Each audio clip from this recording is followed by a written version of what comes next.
ناظرین، آپ دیکھ رہے ہیں ڈی ڈیجیٹل۔ گزشتہ روز اسد عمر کی 18ویں ترمیم کے بارے میں بیان نے سوشل میڈیا پر ایک بھونچال کھڑا کر دیا۔ اسد عمر نے کہا کہ 18ویں ترمیم میں کچھ شک ایسی ہیں جن پر نظر ثانی کی شدید ضرورت ہے۔ یہ بیان سنتے ہی سیاسی جماعتوں کا رد عمل آنا شروع ہو گیا۔ حکومتی پارٹی کے علاوہ باقی سب کو اعتراضات ہیں، کسی کو کم کسی کو زیادہ۔ لیکن سوال یہ ہے کہ آخر 18ویں ترمیم پر اعتراضات کس کو ہیں اور آخر ریاست کیا سوچ رہی ہے؟ ناظرین، 18ویں ترمیم 8 اپریل 2010 کو پیپل پارٹی کی حکومت میں قومی اسمبلی سے پاس کرایا گیا، جس میں قومی اسمبلی کے تحلیل کرنے کا اختیار صدر سے لے لیا گیا۔ اس کے علاوہ صوبائی خود مختاری صوبہ سرحد کا نام تبدیل کر کے خیبر پختونخوا رکھ دیا گیا۔ ریاست کو 18ویں ترمیم پر نہیں لیکن بعض شکوں پر اعتراضات ہیں۔ مثلا ریاست کا خیال ہے کہ 18ویں ترمیم سے وفاق کمزور ہوا ہے اور صوبائیت کو فروغ ملا، جس سے ملک کو وسیع تناظر میں نقصان ہوگا۔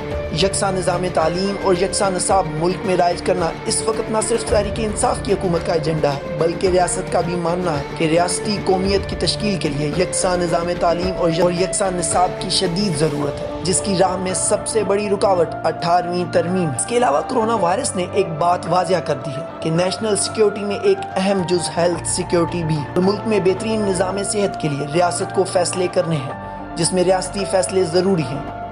18ویں ترمیم کی وجہ سے نظام صحت کا شعبہ چونکہ صوبوں کے پاس ہے، تو ریاست کا ماننا ہے کہ 18ویں ترمیم کے اس شک کو ختم کر کے نظام صحت و وفاق کے حوالے کر دیا تاکہ ہیلتھ سیکیورٹی کو نیشنل سیکیورٹی کا حصہ بنا کر بڑے فیصلے کیے جا سکیں۔ ناظرین، ریاست نے کچھ بڑے فیصلے کر لیے ہیں، کچھ فیصلے کرنا باقی ہے، جبکہ سیاسی جماعتیں صرف اپنی سیاست کے بارے میں پریشان ہیں۔ 18ویں ترمیم سے نہ تو نظام صحت میں کوئی بہتری آئی اور نہ ہی نظام تعلیم میں۔ اگر فائدہ ہوا تو صرف اور صرف سیاسی جماعتوں۔ اب تو یہ سوچا جا رہا ہے کہ ملک میں دوبارہ انتخابات کروائے جائیں اور عمران خان کو واضح اکثریت کے ساتھ کامیابی دلوائی جائے تاکہ ملک میں صدارتی نظام نافذ کر کے ملک میں بڑے فیصلے کیے جائیں، نہ کہ سیاست دانوں کی بلیک میلنگ میں آ کر فیصلے واپس لیے جائیں۔ لیکن الیکشن کروانے کے لیے اسمبلیوں کو تحلیل کرنا لازمی ہے، جس کی راہ میں رکاوٹ 18ویں ترمیم ہے۔ ناظرین، ریاست ملک کے وسیع تر مفاد میں اب تک تو ہر رکاوٹ کو ہٹا چکی ہے۔